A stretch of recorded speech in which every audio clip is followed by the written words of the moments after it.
안녕하세요. BTX입니다. 오늘은 출애굽기 32장을 살펴보겠습니다. 하나님은 20장부터 24장에 걸쳐서 출애굽한 이스라엘 백성에게 계명과 율법을 주셨습니다. 그러자 백성들은 하나님을 섬기겠다고 응답하고 맹세하였습니다. 그 이후 모세가 시내산에 올라가서 하나님이 직접 써주신 두 돌판을 받고 내려옵니다. 늘 이스라엘 백성 앞에 보였던 모세라는 지도자가 시내산에 올라가서 40일 가까이 되어도 돌아오지 않자 백성들이 불안한 마음이 들었습니다. 그래서 더 이상 참지 못하고 아론에게 달려가서 말합니다. 일어나시오. 우리를 위하여 우리 앞에서 우리를 인도할 하나님을 만드시오.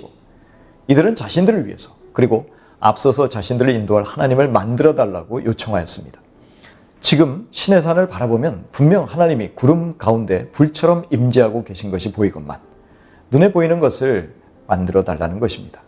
자기들 눈에서 사라진 모세 때문에 불안하니 모세 대용품을 만들어 달라는 것이죠. 더 나아가 자신들을 애굽에서부터 인도하신 하나님이 지금도 시내산에 임재하여 계시는데도 오히려 자신들의 미래를 이끌어주고 자신들을 위하여 섬겨주시니 필요하다는 것입니다. 이것이 바로 우상 숭배입니다. 우상은 자신들의 욕망을 채우기 위해서 인간이 스스로 만들어낸 것입니다. 그래서 때로는 우리 하나님이 우리의 욕망을 채우는 우상으로 변질될 수도 있는 것이죠. 우리의 신앙이 자칫 우상 숭배에 빠지지 않으려면 내 인생의 주인이 누구이신지, 누가 나에게 말씀하시는 분인지를 분명히 알아야 합니다. 그런데 더 심각한 것은 지도자 아론의 반응입니다.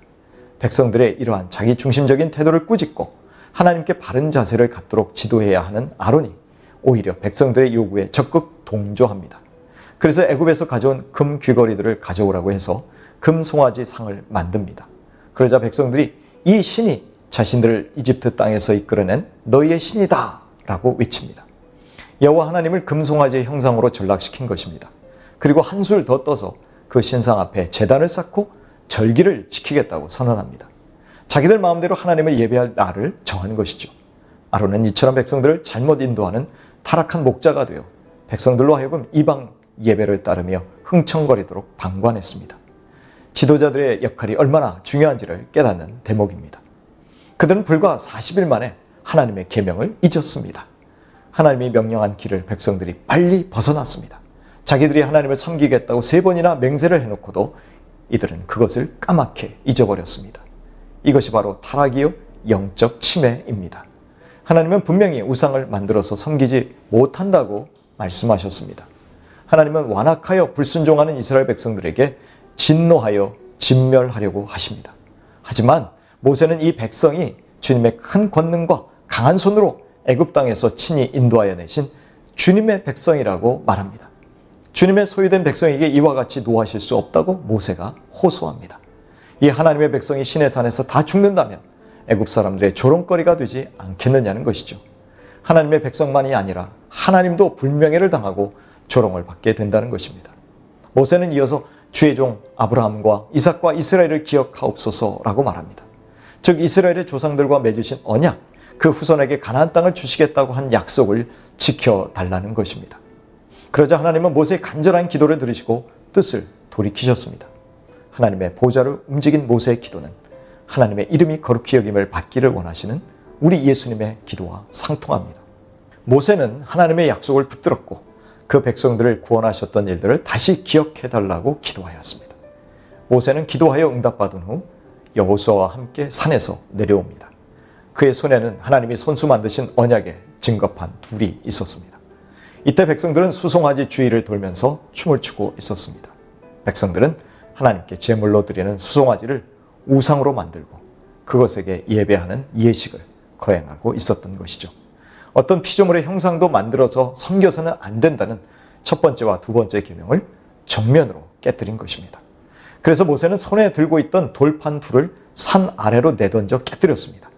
언약의 돌들은 하나님이 손수 만드셨지만 백성들이 언약을 깼기 때문에 그 언약의 돌들은 이미 깨진 것이나 마찬가지였기 때문입니다. 그가 돌을 던져 깨뜨림으로 하나님과의 언약 관계가 그렇게 산산이 깨졌다는 메시지를 생생하게 전달한 것입니다. 하지만 하나님은 피로 맺은 언약 관계를 깨뜨린 백성을 향했던 진노를 내리지 않으셨습니다. 즉 하나님은 진노 중에도 긍휼을 잊지 않으시며 자신의 언약을 신실히 지키시는 분이셨습니다. 모세는 금송아지를 불에 태우고 가루가 될 때까지 빻습니다. 그리고는 그것을 물에 타서 이스라엘 자손들이 마시게 합니다. 우상으로 섬기는 금송아지는 아무것도 아니라는 것을 그들의 눈앞에서 분명히 교육한 것이죠.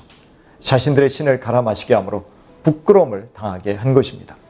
이는 가늠한 여인이 저주가 되게 하는 쓴물을 먹은 것처럼 영적 간음을 범한 이스라엘 백성들이 부끄러움과 쓰디쓴 대가를 치르게 한 것입니다. 하지만 백성을 범죄하게 만든 장본인인 아론의 태도는 매우 실망스럽습니다.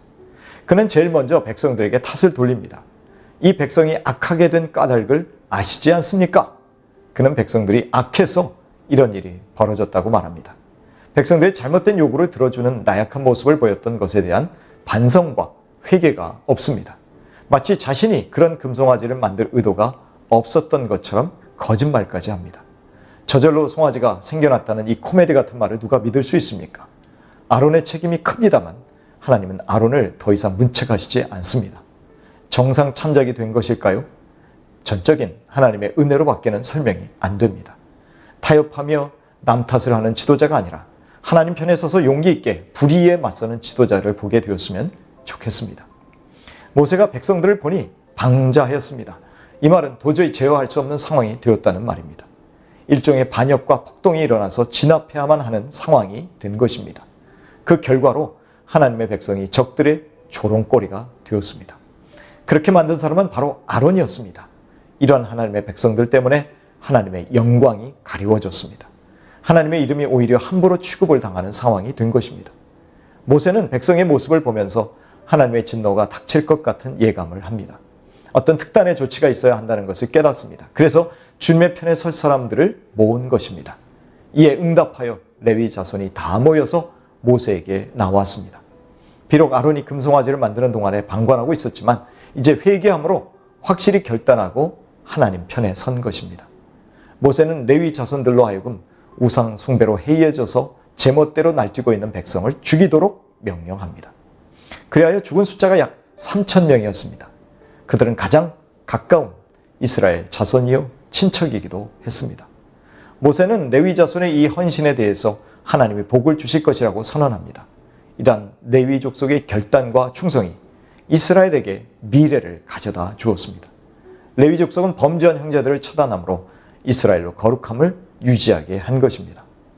마태복음 10장 37절의 말씀입니다. 아버지나 어머니를 나보다 더 사랑하는 자는 내게 합당하지 아니하고 아들이나 딸을 나보다 더 사랑하는 자도 내게 합당하지 아니하며. 모세는 하산하기 전에 이스라엘 백성의 멸망을 막기 위해 기도했고 이제 다시 산에 올라가 기도하고 있습니다.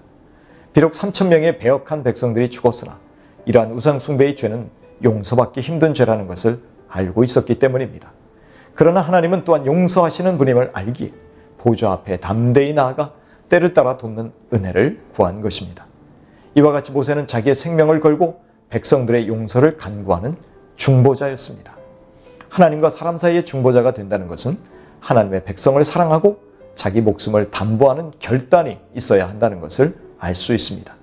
이에 하나님은 이스라엘 백성 중 죄를 범한 사람만 징벌하셔서 당신의 생명책에서 지우시겠다는 무시무시한 말씀을 하십니다. 그런데 그 대상은 오직 범죄한 사람이지 연대 책임을 묻지 않겠다는 말씀입니다. 이것이 하나님의 정의입니다. 비록 하나님은 모세의 기도에 응답하셔서 모세의 생명을 보존하시고 백성들의 죄를 용서하시겠다는 의지를 보이셨지만 하나님은 백성의 죄를 간과하지 않으셨습니다. 즉 죄에 대한 대가는 반드시 치르게 하신 것이죠. 그리고 하나님은 이제 모세로 하여금 다시 백성들을 인도하게 하십니다. 예전처럼 당신의 천사가 모세를 인도하게도 허락하십니다.